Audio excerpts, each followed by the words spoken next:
weyinda bwenetonya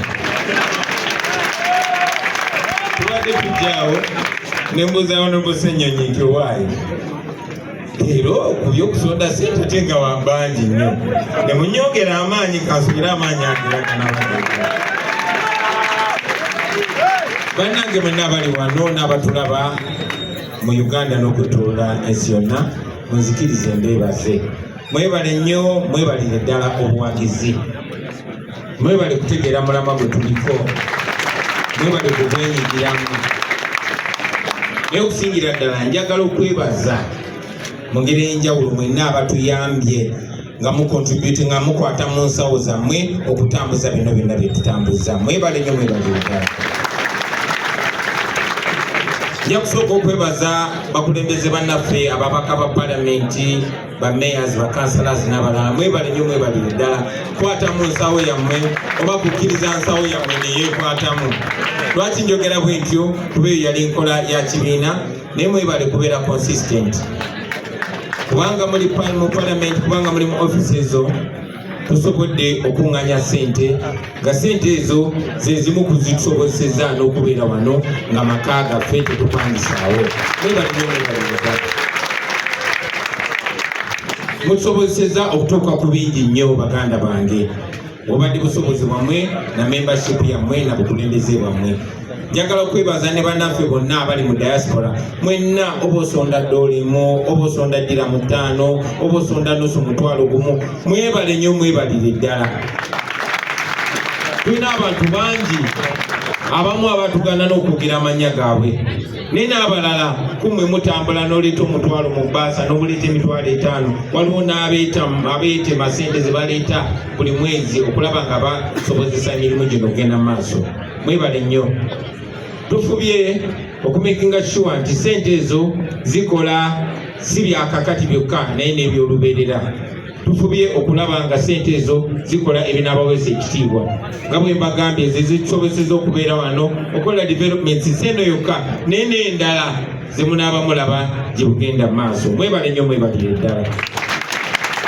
mwe abali mu diaspora mbebazaako ensuso kubanga osanga Kadaama ali awo afuna kasente ke katono naye ng'asindikako kyasobodde banaye mwebale nnyo si just lwa ssente zokka naye n'omwoyo gwe muzisindisa bannaffe abali mu business community abasuubuzi n'abakola emirimu gyabwe abaatugaana okwatuukiriza amannya gaabwe kubanga muyinza okufuna obuzibu olw'okuwagira enteekateeka eno mwebale nnyo mwebalire ddala abakulembeze bannaffe mutukoze bulungi nnyo ssente ezo nga bwe secretary general waffe banyonyodde bwe tugamba kuba accountability ya ssente ezo tuyinza okumala essaawa nnyingi naye mumanye ssente ezo ze zijjanjaba abaana abafuna obuzibu ssente ezo zezigula amafuta ssente ezo zezitambuza bannaffe abakola emirimu ssente ezo zezitubeezaawo nga National Unity Platform zezitambuza bino ebitebe byaffe ne offices zaffe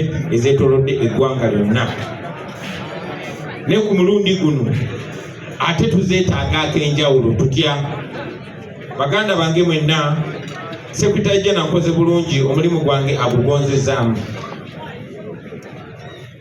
tumanyi tulina bannaffe timuyingira ba NUP mu restaurant nga mulina budget ey'okusasula emmere naye muba muli awo omuntu najja n'abakuba akaama olumu abeera nannyini wa kifo ekyo ekitundwamu emmere oba omuntu yenna n'abagamba biru mugireke waliwo omuntu agitusabye mwebale nnyo ekyo kyekimu ne tugenda ku masomero g'amafuta oba ku bitundu byonna bye twetaaga okusipenyinga ssente naye mwatu ne tuvaayo nga tetuzipenyinze olw'omukwano ogwo mwebale nnyo mwebalire ddala tubadde tutambula bulungi nnyo nga bwe babannyonnyodde kubanga tulina ababaka bangi mu palamenti therefore mu mateeka waliwo ssente ekibiina kye zifuna ezitambuza emirimu naye eyo enkola bwetyo bwe badde baganda bange nga tetunajja na byabufuzi kubanga lyetteeka ekibiina ekisinga ababaka bangi ekya opposition oba ekibiina kya opposition ekisinga kiba kirina okufuna omutema gwa ssente okutambuza emirimu gyakyo naye ffe bwe twajjanga tetuli balalamu twali bamazima ne tugamba ffe buli kye tukola kyakujja kwani ye missoni yaffe tewali kigendeerwa kikulu kiramanyo ebirala byonna byonna byetwagala okukola nga National Unity Platform amazima amatuufu tujja bikola mu butuufu bwabyo nga tuggyeewo omuzizike oguli mu kkubo. So ekigendererwa kyaffe ekikulembera kuvuunika gavumenti ya Museveni na kusaawo gavumenti mpya ekulembera abantu erekulembera abantu. Basooka kulowooza nti tuli byakusaaga naye bwe bamanya nti tuli bya ddala baatandika okukola buli kimu ekitulemesa ne batuuka n'okubaga amateeka. Mujjukira bassebo ne bannyabo tibaabaga etteeka eppya erifuga ebibiina by'obufuzi ng'ekigendererwa tageti ya National Unity Platform kubanga twagala okwogera ne Museveni ffe twagala byakumuggyako.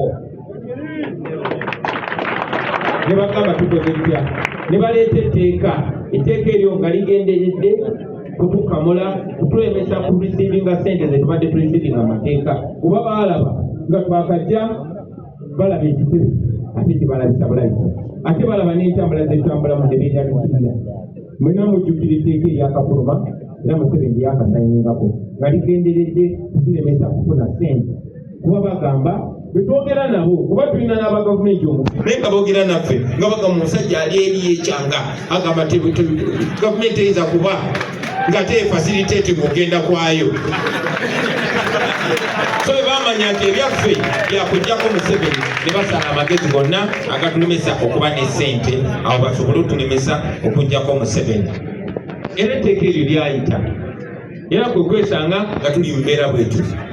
Era bangi abali eyo bagamba temukkiriza tujja zisonda. Of course tubadde tukyakubaganya ebirowoozo engeri gye tutambula naye nga tutambula n'obudde bukola ki nabwo butambula. Tulina akalulumu ako okujja twatuula katigamba bulireko ne kino twatuuka ekiseera gye buvuddeko awo tugenda okukebera ku akawunti kasigazayo ndowooza $2,000,000 kyokka n'okunominatinga presidential candidate nazo bazirinyisa basobole okulemesa abantu okuvuganya bazifuula $2,000,000. Tuli awo tulina $2,000,000 tetulina pulaani yakufuna sente endala. Lubongo yagamba tuzitwale ku nomination kyokka ate Museveni yali mu kutimba posita okwetoolola Uganda yonna ne zibillboard. Kati ate nga nze ng'omukulembeze nga ndaba nange nyina okulinyisa lebo nkole ki kubanga Museveni bwe muleka n'agenda nga bimba yekayeka abantu bayinza okulowooza nti ndikikaki tindikapeni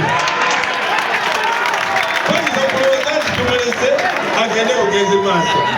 Mumanyi kye nakola nentumya posita mu sente za nomination Uongoya Katonda waffe.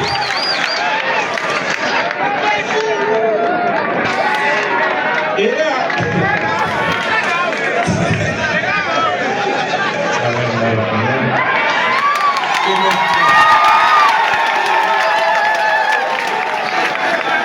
nina mugumene bannaffe bonna ne bagamba twetukolera abantu kino ekibiina ky'abantu social media bagamba namba ki gwe tuba tuteeka kwe kutuula wansi tugamba bannange wadde tutambula tuvimba wadde gyetukola byonna tebyetaaga sente naye kukana akasente ke tulina ekyamazima tukyetaagayo kusente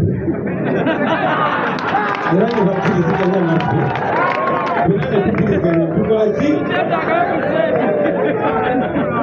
kati nno bakadde baffe baganda baffe byebigere bino bye mulaba bituleese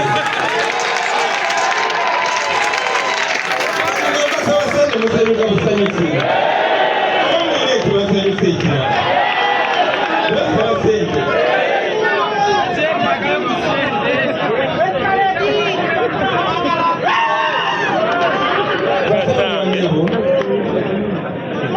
muzikirize mbategeeze tusaaganamu naye ensonga gyetwogerako eri very serious. Kyamukisa mulungi nti bannayuganda Katonda yatuwa art okusanyuka okusaagamu. Otherwise ennaku Museveni gyayagala otulumya ayagala bitutame naye tebijja tutama tujja mulwanyisa Tetugenda kulinda kusanyuka nga tutuuse mu Uganda ensuubize. Tetugenda kulinda kusanyuka ludi. Tujja mulwanyisa nga bwe tusanyuka. Eno struggle twagala etunyumire. Era nawe gy'oli, make it fashionable, make it interesting, fighting for your freedom. So that temulekere awo. Weno tegenda kubeera sprint, egenda kubeera marathon. Kubanga twetaaga ssente baganda bange. Zetumanyi nti ffe kennyini tusobola okwekolamu omulimu. Ne tuzikuŋŋaanya. Twasazeewo n'obukulembeze bw'ekibiina tuneminge akakiiko akagenda otukulembera mu kuŋŋaanya ssente zino. Basebo ne bannyabo nsaba munzikirize mbanjulire akakiiko akagenda okufundraisinga oba okukulemberamu ekibiina okuŋŋaanya ssente zino. Akakiiko ako kagenda kulemberwa Honorable Engineer Balimwezo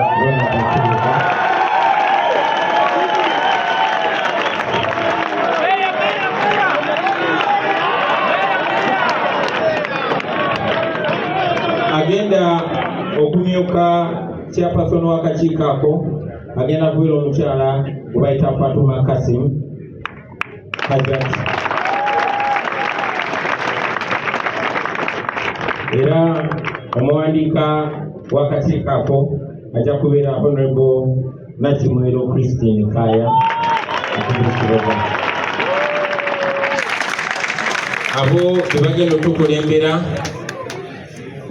era balondeddwa olw'obwesimbu bwabwe, olw'ekitiibwa kye balina n'olw'obwesigwa ng'ekibiina era nga ba members bwe babalinamu. N'obugambo obwo nange kennyini nsaba munzikirize nkulemberemu okusonda ssente zino. Bannange nandisonze nnyingi naye nga bwe mmanyi sikyakola. So nze n'enju yange nsaba munzikirize, sebo Mr. Chairman, nsaba munzikirize olwange n'enju yange naffe twaleseeyo cheque eno ya miliyoni 10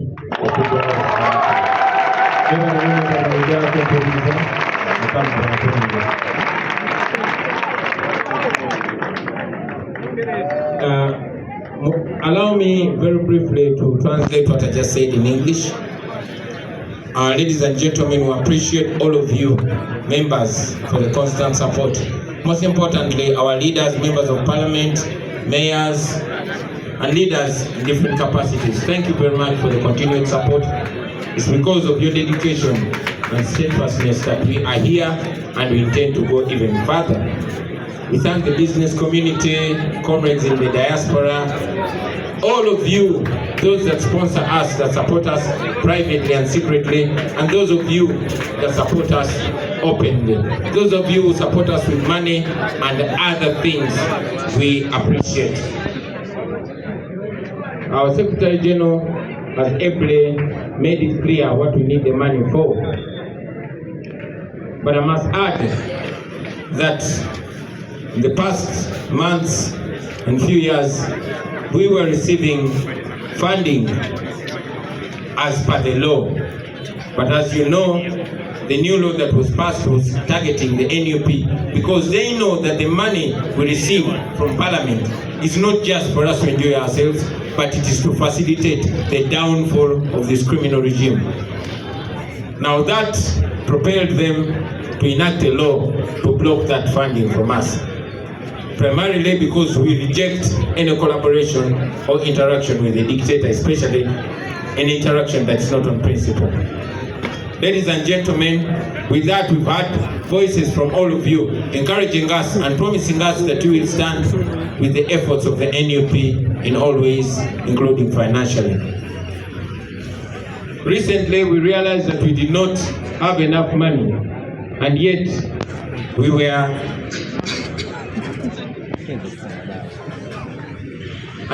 very close to the election.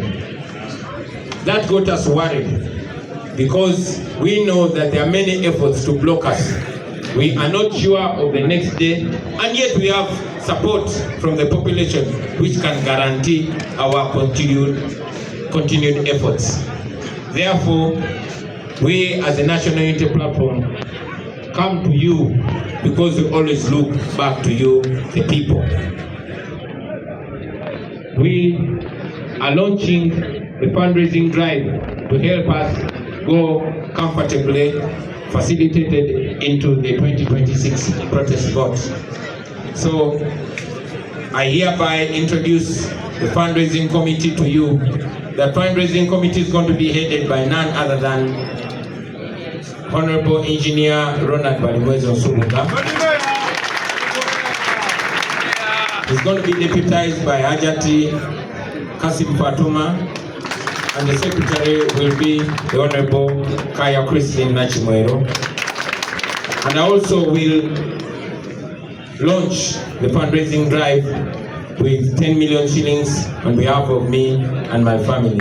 I thank you very much, ladies and gentlemen, and God bless you. Pozinekano nakoka kaise ogasina bakazindalo disi sente zokka abasebo ne banyabo oyali eyo ng'ayina ekyuma oba ebyuma ebisobola otukubira posters tuzaniriza, oyo ali eyo ng'asobola otukolera banners oba t-shirts oba ekintu kyonna ekiyinza otuyamba mu kalulu tubyaniriza, oyo ali eyo ng'asobola n'otuwa emmere oba amafuta byonna byonna tubyaniriza, kyonna ekisobola okusobozesa kampeni yaffe eno tujyaniriza. Thank you very much for God and my country.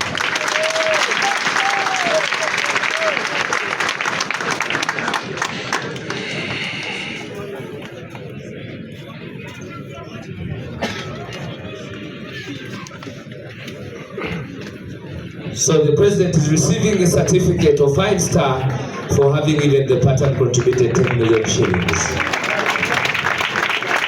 Thank you so very much. That is the Kachiko.